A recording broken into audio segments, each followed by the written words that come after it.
नमस्कार, स्वागत है आप सभी का गणेश एस्ट्रो हेल्प में। मैं हूं डॉक्टर दिलीप और ये स्पेशल प्रोग्राम है काफ़ी राहु केतु का महाराशि परिवर्तन। महा मैं इसे इसलिए कह रहा हूं क्योंकि शनि के बाद कोई गोचर है जो सबसे महत्वपूर्ण है तो वो राहु ही है, गुरु भी नहीं। बहुत इम्पोर्टेंट है, 1.5 साल तक इसका रहता है, शनि का 2.5 साल तक, गुरु का 1 साल तक। तो राहु बहुत कार्मिक ग्रह है, तो इसकी स्थिति बहुत महत्वपूर्ण है कि वो कहाँ पर है। अब राहु जो है वो वृषभ में उच्च के होने जा रहे हैं। ज़्यादातर लोग वृषभ में ही गुरु को उच्च का मानते हैं, कुछ लोग मिथुन में भी मानते हैं, पर नॉर्मली मैं भी यही मानता हूँ कि वृषभ में ही राहु उच्च के होते हैं। अर्थ साइन है और एक तरह का धन का साइन है, प्रॉस्पेरिटी का साइन है, जो राहु को सब पसंद है ये सब चीज़ें। तो उस तरह से बहुत अच्छा चेंज है एक तरह से ओवरऑल। और केतु भी जो कि स्कॉर्पियो में आ रहे हैं तो वो भी एक तरह से अच्छा है, क्योंकि स्कॉर्पियो जो जोडियाक है, वृश्चिक जो जोडियाक है, वो डेथ से जुड़ा हुआ है, मृत्यु से जुड़ा हुआ है, इन्वेस्टिगेशन से जुड़ा हुआ है, रिसर्च से जुड़ा हुआ है। तो बहुत चांसेस है कि भाई ये जो कोरोना है इसके बारे में जो साइंटिस्ट लोग जो ढूंढ रहे हैं, जो इसका एक ट्रीटमेंट आएगा वो काफ़ी हद तक आ सकता है, इसकी उम्मीदें हैं। क्या इससे पहले हम शुरुआत करें कि आपके ऊपर क्या रिजल्ट आएगा राहु का, हम थोड़ा राहु को समझ लेते हैं, क्योंकि राहु का एक बड़ा डर सा है, लोग समझते हैं वो बहुत भयानक है, ऐसा कुछ है, मायावी है, जादुई है, षड्यंत्रकारी है, ये सब है, पर ये पूरी पिक्चर नहीं है। पूरी पिक्चर के लिए हमें थोड़ा कहानी देखनी होगी राहु की। सबसे पहली बात तो यह है कि राहु की उत्पत्ति समुद्र मंथन के बाद होती है, जब भगवान विष्णु मोहिनी रूप बनाते हैं। बनाने का कारण ये होता है कि राक्षस लोग जो अमृत निकला था उस कलश को लेके भाग जाते हैं और देवता उनको पकड़ नहीं पाते। तो विष्णु जी ने एक ट्रिक निकालनी पड़ती है कि भाई वो मोहिनी रूप धारण करते हैं और इतना खूबसूरत रूप धारण करते हैं और इतनी अच्छी तरह से बातें करते हैं, मतलब जो असुर लोग हैं वो इस बात के लिए मान जाते हैं कि भैया मोहिनी ही अमृत को सबको देंगी। इसके बाद मोहिनी क्या करती हैं, वो जो अमृत है वो देवताओं को पिलाना शुरू कर देती हैं। हालांकि वो कहती हैं असुरों की आप भी बैठिए, देवलोग आप भी बैठिए, और सभी को वो पिलाएंगी, पर वो देवताओं को पिलाती हैं और एक के बाद एक, और तभी असुरों की कतार में बैठा हुआ स्वरभानु, जो बाद में राहु केतु बनते हैं, सोच रहा होता है कि अगर ऐसे ही बैठे रहे तो कहीं बैठे ही ना रह जाएं। तो दिमाग लड़ाता है, अपना यूज करता है अपने मस्तिष्क को और रिस्क लेता है, एक लाइफ का रिस्क लेता है। वो अपना भेष बदलता है और ऐसा भेष बदलता है कि कोई देवता भी उसको पहचान नहीं पाते, और जब पहचानते हैं तो उससे पहले वो अपना लक्ष्य पूरा कर चुका होता है, अमृत उसके गले से उतर चुका होता है। इसीलिए भगवान विष्णु के सुदर्शन चक्र से गर्दन काटने के बाद भी ऊपर वाला हिस्सा राहु और नीचे वाला हिस्सा केतु बन जाता है। क्योंकि सूर्य और चंद्र जो देव थे उन्होंने बताया था, तो वो उसको ग्रहण लगाते हैं। इस तरह की कहानी आपने सुनी होगी, पर मतलब की बात यहाँ से ये है कि इस कहानी से राहु के कैरेक्टर निकल के आते हैं। एक तो रिस्क टेकर, खतरों का खिलाड़ी, कितना बड़ा खतरा, कितना बड़ा रिस्क लिया। अगर पहले पता लग जाता तो जान से भी जाता और अमृत भी नहीं मिलता, पर अमृत उसने ले लिया, मतलब खतरों का खिलाड़ी एंड तक, पहला। दूसरा, अचानक से बहुत बड़ी चीज हासिल करने की हिम्मत और योग्यता।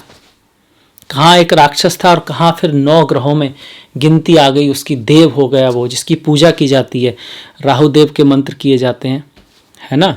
तो एकदम अर्श कह सकते हैं, फर्श से अर्श तक, आसमान तक पहुंच गए।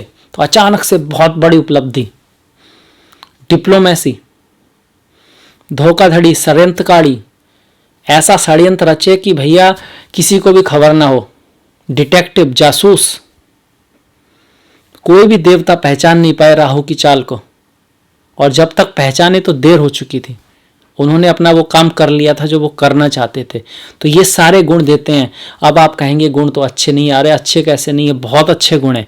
आपको डिप्लोमेसी आनी चाहिए, आपको षड्यंत्र या कह सकते हैं प्लानिंग बनाना आना चाहिए। क्योंकि जैसे फॉर एग्जाम्पल टेररिस्ट लोग हैं, आप कल्पना कीजिए उन्होंने हवाई जहाज हाईजैक कर लिया, उसमें बच्चे हैं, स्त्रियां हैं और सब कुछ है, यात्री हैं, और वो बोलते हैं या तो हम इनको मार देंगे या फिर आप हमें वो दीजिए, वो चाहते हैं किसी टेररिस्ट को छुड़ाना चाहते हैं, जो भी चाहते हैं। तो आपके पास कोई ऐसा व्यक्ति होना चाहिए जो उनसे बड़ी चाल चले, जो उनके षड्यंत्र का भी षड्यंत्र निकाल के लाए, ऐसा कि वो ही फंस जाएं और यात्रीगण भी छूट जाएं और ये जो वो मांग रहे हैं वो भी पूरा ना करना पड़े।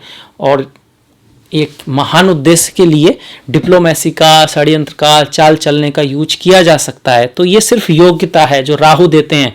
अब इसको कैसे व्यक्ति यूज करेगा ये उसके ऊपर है। वो बहुत महान अच्छा डिटेक्टिव भी बन सकता है, वो एक गुंडा, बदमाश और हैकर या कुछ ऐसा भी बन सकता है। तो राहु उसमें अच्छे हैं, न्यूट्रल हैं। वो अब यूज कैसे कर रहे हैं वो अलग बात है। तो राहु की जो पिक्चर है कि वो खराब है, ऐसा कुछ नहीं है। भौतिकवादी हैं, सब कुछ पाना चाहते हैं, चाहत है उनकी, और उनका मन नहीं भरता है क्योंकि उनका शरीर नहीं है।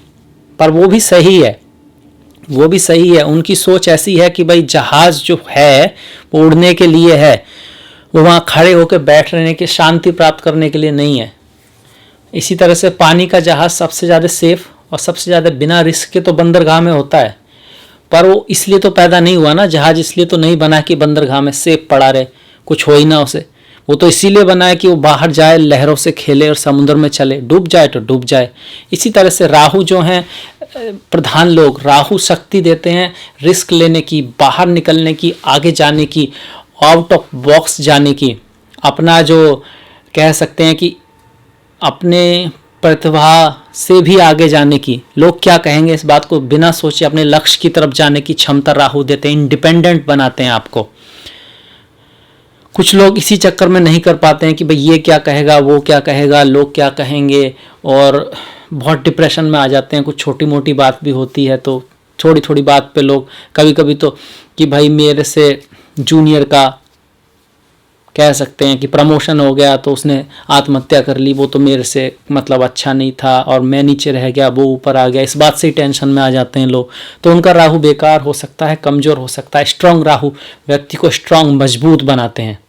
तो बहुत अच्छे ग्रह हैं। खैर, राहु अचानक से देते हैं जब आपने उम्मीद ना की हो, और बहुत ही कमाल एक तरीके से देते हैं जैसे आपने सोचा ना। विदेश के ग्रह हैं, शोध के ग्रह हैं, वैज्ञानिक ग्रह हैं। विदेशों में जो लोग अच्छा करते हैं उनके राहु अच्छे होते हैं, विदेश ले जाते हैं, विदेशियों से संबंध बनाते हैं, विदेशी लोग से शादी कराते हैं, और बहुत ही महत्वपूर्ण ग्रह हैं जहाँ तक कि आध्यात्मिकता की बात है तब भी, क्योंकि राहु केतु कुंडलिनी एनर्जी को दिखाते हैं, माता को दिखाते हैं। कुंडली एनर्जी माता स्वरूप है, शक्ति स्वरूप है, और उसकी जो शक्ति पूजा है उसमें भी राहु का बड़ा महत्व है। और राहु के लिए पूजा भी शक्ति माता की जाती है। ओम दुम दुर्गाय नमः, दुर्गा सप्तशती, माता की पूजा की जाती है। अगर राहु अच्छे नहीं हैं तो नारियल वगैरह का दान किया जाता है, वो सब है, पर माता विशेष हैं।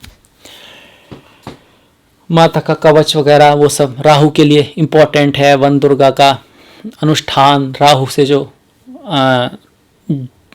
से जो जुड़ी हुई चीज़ें हैं, जैसे कि पितृश्राप हो गया आपका, सर्प योग हो गया, काल सर्प योग हो गया, जो जिस पर कि विद्वानों में ये है कि है या नहीं है, पर उसके लिए जो पूजा की जाती है उसमें काफ़ी हद तक माता की और भगवान शिव की पूजा की जाती है। खैर, फिलहाल आपके लिए बात करें तो आपके लिए राहु आए हुए हैं 12वें भाव में। 12वां भाव फॉरेन का भाव, विदेश का भाव, जेल का भाव, हॉस्पिटल का भाव, आध्यात्मिकता का भाव, समाधि का भाव, दूसरे लोक का भाव, मोक्ष का भाव, तो उसमें आए हुए हैं। तो खर्चा तो आएगा, कहीं ना कहीं पैसा तो जाएगा, खर्चा तो होगा। खर्चा कम हो इसके लिए खुद ही अच्छी चीज़ों पे खर्चा करें, थोड़ा मेडिटेशन करें, योगा करें, थोड़ा रेस्ट लें हल्का सा। और जो जेल में जो जेली लोग होते हैं, मतलब जेली का मतलब मेरा मतलब है जो अपराधी लोग होते हैं, जो वहाँ पर उनको अपराध के तौर पे उनके लिए कुछ रोटी ले जाना, किसी तरह से उनकी कोई मदद कर दी जाए। मंदिर में जो ब्राह्मण लोग होते हैं, दूसरे धर्म के अगर ब्राह्मण हैं, बुद्धिस्ट हैं, तो और भी अच्छा है, क्योंकि राहु बुद्ध, ये जो बुद्ध धर्म को दिखाते हैं और दूसरे धर्मों को सभी को दिखाते हैं, तो उनके जो प्रीस्ट हैं उनको कुछ दान पुण्य किया जाए तो राहु आपके लिए शुभ रहेंगे। पर ये ऐसा नहीं है राहु सब कुछ बुराई करने वाले हैं, ऐसा भी नहीं है। हेल्थ का थोड़ा ध्यान रखना है, पर अच्छा क्या करेंगे पहले हम उसको देखते हैं। पैसा की बचत होगी, कहीं ना कहीं से बैंक में आप पैसा रख पाएंगे, पर इसके साथ खर्च भी होगा। बचत तभी होगी जब आप खर्च करेंगे। अगर आपने ये सोचा कि आप सिर्फ बचत करेंगे तो वो पैसा खर्च हो जाएगा। तो जब पैसा आए उसका कुछ हिस्सा जरूर खर्च करें अच्छी चीज़ों पर, या फिर इन्वेस्ट करें, तो फिर आप बचत भी कर पाएंगे। तो एक तरह से एक ट्रिक के साथ आप पैसा बचा भी सकते हैं।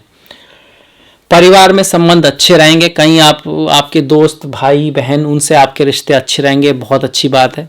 रिश्ते पैसे से ज़्यादा इम्पोर्टेंट है। छोटे भाई के साथ अच्छा रहेगा। पिता के धन में वृद्धि होगी, आपका प्रमोशन हो सकता है, आपको उच्च पद मिल सकता है। पत्नी के साथ रिलेशनशिप अच्छा रहेगा, बिजनेस के लिए अच्छा है, बिजनेस चलेगा फैलेगा, पर खर्चे भी आते रहेंगे बीच बीच में। ऐसा नहीं है कि बिजनेस बंद होगा, पर जैसे बिजनेस हुआ, कोई काम किया तो ऐसा खर्चा आ जाएगा अचानक से, 4 लाख कमाए 5 लाख का खर्चा आ गया, पर बिजनेस बंद नहीं होगा, काम फिर बढ़ जाएगा, फिर से कहीं से आ जाएगा आपके लिए कि हाँ भाई आप उससे आगे फिर से बढ़ाएं बिजनेस को। कोई ना कुछ ऐसे अप डाउन रहेंगे, पर ओवरऑल आपका बिजनेस बढ़ेगा, काम बढ़ेगा, पदोन्नति होगी, इस तरह का है। ऐसा मैं किस लिए कह रहा हूं, राहु किसी भी भाव में हो, जिस भाव से वो तीसरे हैं, छठे हैं, 10वें हैं, 11वें हैं, उनके वो शुभ फल देते हैं। तो यहाँ पर अगर राहु 12वें भाव में है तो 10वें भाव से तृतीय है, तो 10वां भाव होगा पद का, प्रतिष्ठा का, प्रोफेशन का, पिता के धन का, तो इसके लिए अच्छे हैं। 7वां भाव रिलेशनशिप का, मैरिज का, शादी का, बिजनेस का, तो इसके लिए अच्छे हैं। अच्छा, यहाँ एक बात है, वो बिजनेस हो या मैरिज हो, वो ज़्यादा प्रेफर करेंगे या तो दूसरी शादी हो, दूसरा बिजनेस हो, और अगर उसका संबंध किसी विदेशी लोगों से है, विदेशी कल्चर से है, विदेशी चीज़ों से है, तो राहु उसको ज़्यादा अच्छा प्रेफर करते हैं, उसमें ज़्यादा सहायता करेंगे। इसके अलावा तृतीय भाव से अगर हम गिनते हैं 7, 8, 9, 10, तो ये 10वां है, तो आपके पराक्रम में वृद्धि होगी, छोटे भाई से संबंध अच्छे रहेंगे। अगर आपका कार्य कम्युनिकेशन का है, आप सेल्स में हैं, आप मैनेजिंग में हैं, आपका काम करने का है, चलने का है, ज़्यादा ट्रैवल उसमें है, तो उस कार्य में भी आपका अच्छा रहेगा। पड़ोसी वगैरह से भी आपको सहायता मिलेगी पूरे के पूरे 1.5 साल। ज़्यादा कब मिलेगी कोई नहीं जानता। एक्चुअली सूर्य और मंगल शुरुआत में ही रिजल्ट दे देते हैं, शनि लेट रिजल्ट देते हैं जब किसी राशि में शुभ हो या अशुभ हो। शुक्र और गुरु बीच में रिजल्ट देते हैं, मतलब जैसे शुक्र का, जैसे कि गुरु का गोचर जो है आपका 1 साल का है, तो पहले 4 महीने कुछ खास नहीं देगा, बीच के 4 महीने वो अच्छा या बुरा जो भी है उसको ज़्यादा देगा, और एंड वाले 4 महीने भी कुछ खास नहीं। पर राहु का ऐसा है कभी भी दे सकते हैं, इसी वजह से वो मायावी, छदम, इस तरह का कहा गया कि अनुमान लगाना मुश्किल हो जाता है कि कब देंगे। धन बढ़ाएंगे पर खर्चा भी कराएंगे, इस तरह का है। सबसे ज़्यादा जो बातें हैं वो इम्पोर्टेंट है, एक तो अपनी हेल्थ का ध्यान रखना है और एक बुद्धि का ध्यान रखना है। पंचम ग्रह बुद्धि, दूरदर्शिता, कोई भी निर्णय लेने से पहले सोचना है, उस चीज़ के एक्सपर्ट से ध्यान, अगर आप अपना पर 100% श्योर नहीं है तो उस फील्ड के जो एक्सपर्ट हैं उनकी राय जरूर लें। बच्चों का ध्यान रखना है, अगर आप स्टूडेंट हैं तो एजुकेशन में ध्यान रखना है, मन भटकेगा इधर उधर, आप किसी चीज़ की तैयारी कर रहे हैं पर आपका मन इधर उधर बहुत ज़्यादा जाएगा। बच्चों का भी ध्यान रखना है, अगर आप पेरेंट्स हैं तो बच्चों की पढ़ाई का, उनके हेल्थ का ध्यान रखना है। मन इधर उधर ना जाए, मन ना भटके, लक्ष्य में लगा रहे, हेल्थ भी सही रहे। इसके 2-3 चीज़ हैं। पहली बात, अच्छी किताब, अच्छा इनपुट, अच्छी चीज़ देखना, अच्छी चीज़ सुनना, अच्छा देखना, खास करके सोने से पहले और उठने के बाद, सुबह, दिन की शुरुआत से पहले और रात को, क्योंकि रात को जिस थॉट्स के साथ आप सोते हैं वो एक तरह से शरीर में जाती है, मन में जाती है, दिमाग में जाती है, दिल में जाती है और आत्मा तक जाती है। आत्मा की थॉट होती नहीं, पर एक कहने का तरीका है कि वो आप में समा जाती है। तो अगर आप हर दिन भगवत गीता पढ़ के सोएंगे, कोई मोटिवेशनल वीडियो जो आपको कार्य करने के लिए, अच्छा करने के लिए, अपने लक्ष्य की तरफ बढ़ाने के लिए, और अपना लक्ष्य, प्लान और फिर उसमें क्या कमियां हैं, क्या किया जा सकता है, उसके लिए प्रेरित करेगा और हर दिन आप ऐसा करेंगे, एक अच्छा इनपुट जाएगा, तो ऑफ कोर्स आप लाइफ में आगे बढ़ेंगे, आप स्टडी में आगे बढ़ेंगे, आप बच्चों के लिए, अपने पत्नी के लिए, अपने दोस्तों के लिए, सभी के लिए बहुत कुछ कर पाएंगे। तो इस बात का रूटीन बना लीजिए कि ये करना ही करना है। सोने से पहले 5-10 अच्छी थॉट्स दिमाग में लानी है, और दिन शुरुआत करने से पहले भी हर दिन को आज मुझे ये करना है, ये करना है, ये करना है, और करके ही रहना है। तो ये अपना ये देखते हैं राहु आपको कैसे अच्छा फल नहीं देते। दूसरा है कि लग्न का, स्वास्थ्य का ध्यान रखना है। तो खाने का ध्यान फर्स्ट, अच्छा खाना खाइए, समय पे खाइए, सात्विक खाना चाहिए। शराब, माठ, मीट, मीस, ज़्यादा गर्म खाना उनसे बचिए। थोड़ा बहुत अगर आपको बहुत शौक है तो थोड़ा बहुत ले सकते हैं, पर ज़्यादा नहीं।